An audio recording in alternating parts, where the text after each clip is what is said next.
Hello students, आपका मेरे बनाई के चैनल में स्वागत है।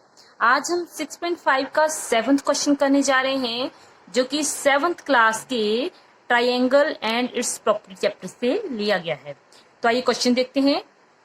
क्वेश्चन है, find the perimeter of rectangle whose length is 40 centimetre and diagonal is 41 centimetre. एक आयत की लंबाई 40 सेंटीमीटर है तथा उसका विकर्ण 41 सेंटीमीटर है। इसका परिमाप ज्ञात कीजिए।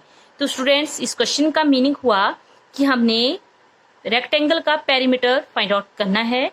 इसके लिए हमें लेंथ दे दी है और साथ में इसका डायगोनल दिया है।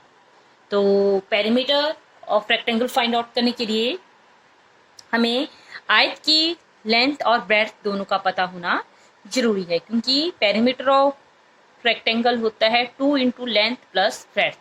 तो यहाँ पर हमें लेंथ, जो कि लंबाई, आयत की लंबाई 40 सेंटीमीटर दे दी है, परंतु चौड़ाई नहीं दी है। तो हमने सबसे पहले उसको फाइंड आउट करना है। हमें विकर्ण दिया है और साथ में रेक्टेंगल दिया है। हम जानते हैं कि रेक्टेंगल में हर एक कोण 90 डिग्री के होते हैं, तो ये भी 90 डिग्री का होगा। इसलिए मैंने एक आयत बनाया है जिसमें लेंथ 40 सेंटीमीटर और डायगोनल 41 सेंटीमीटर, साथ में एंगल 90 डिग्री है। तो आइए सोल्यूशन में लिखते हैं। जो हमें गिवन है वो लिख लेते हैं। सबसे पहले हमें लेंथ दी है आयत की, तो आयत की लंबाई लिखते हैं कितनी है, लेंथ ऑफ रेक्टेंगल, जो कि 40 सेंटीमीटर। ठीक है। ब्रेड्थ जो है आयत की चौड़ाई, वो हमने फाइंड आउट करनी है।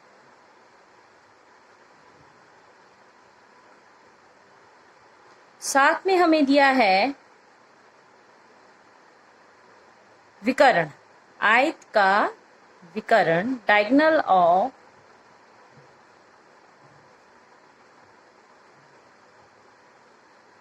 Rectangle 41 centimetre.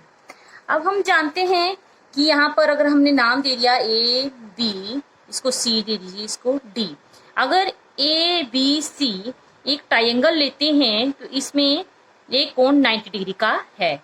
तो हम जानते हैं ऐसी त्रिभुज जिसमें एक कोण 90 डिग्री का हो तो उसको हम कहते हैं राइट एंगल ट्रायंगल, समकोण त्रिभुज। तो ये एक समकोण त्रिभुज बन गई है कि यहाँ पर एक कोण 90 डिग्री का है और आयत में हर एक कोण 90 डिग्री के होते हैं, तो हमने वन एंगल ले लिया। तो हम लिखेंगे in right angle triangle A B C, समकोण त्रिभुज ए बी सी में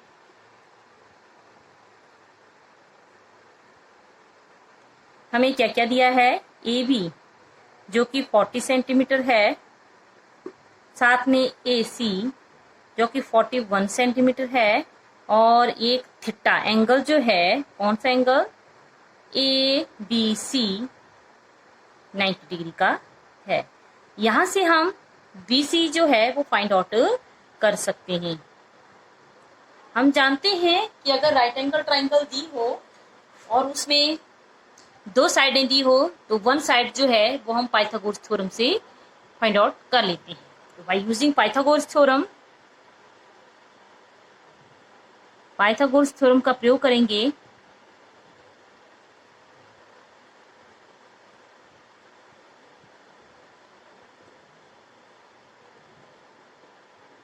पाइथागोरस थ्योरम जो है वो समकोण त्रिभुज में ही लगती है, जिसमें एक कोण 90 डिग्री का होता है। तो इसीलिए हम इस प्रमेय का प्रयोग कर रहे हैं। उसके अकॉर्डिंग जो सबसे लंबी वाली भुजा होती है, जो कि इसमें दी है AC, उसका स्क्वायर, जो अन्य दो भुजाएं बच गईं उनके स्क्वायर के सम के इक्वल होता है। तो हम बोल सकते हैं AB square plus BC square. यहाँ पर वैल्यू पुट कर दीजिए।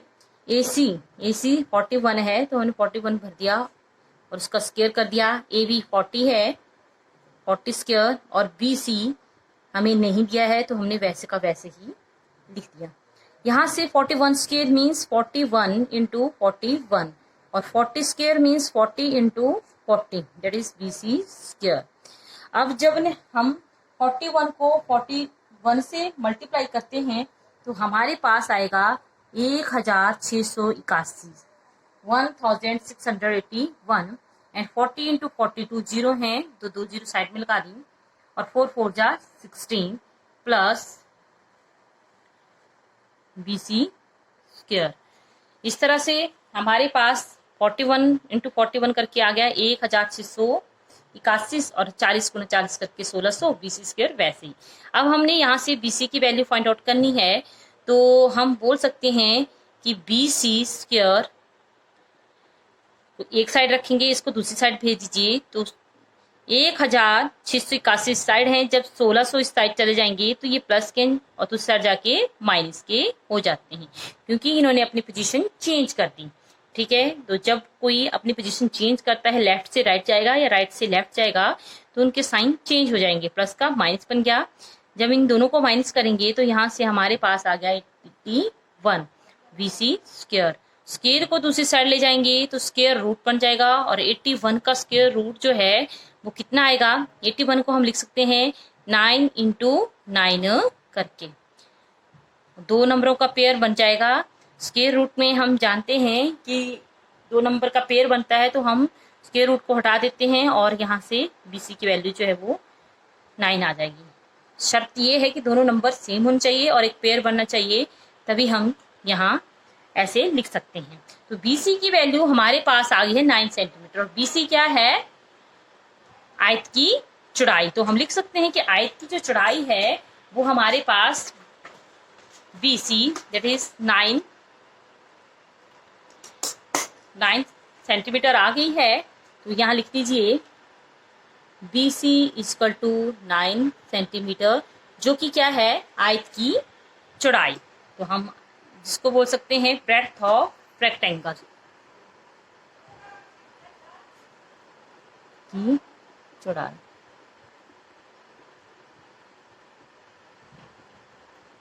रेक्टेंगल दैट इज 9 सेंटीमीटर, और हमें आयत की जो लंबाई थी वो तो दे दी थी, क्वेश्चन में दी है length of rectangle that is 40 centimetre थी।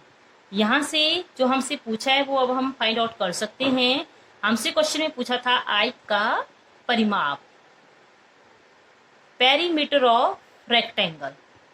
तो पेरीमीटर ऑफ रेक्टेंगल का फार्मूला हमने 4th क्लास में भी पढ़ा है, उसी का प्रयोग करेंगे। 2 इंटू लेंथ प्लस ब्रेड्थ, या हिंदी में कहेंगे हम 2 गुणा लंबाई जमा चौड़ाई।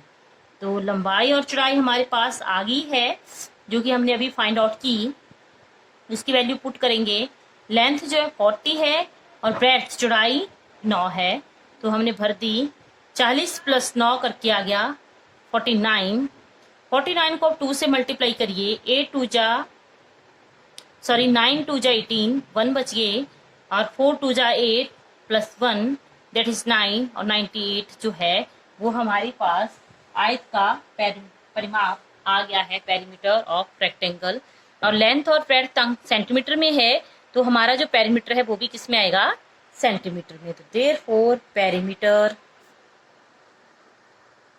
या परिमाप जो है वो कितना आ गया, 98 सेंटीमीटर।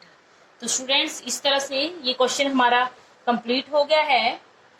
आशा करती हूँ कि आपको ये क्वेश्चन अच्छी तरह से समझ आ गया होगा। अगर वीडियोस पसंद आ रही हो, please like, share and subscribe my channel. Next question next video में देखते हैं। तब तक के लिए बाय बाय, जय हिंद।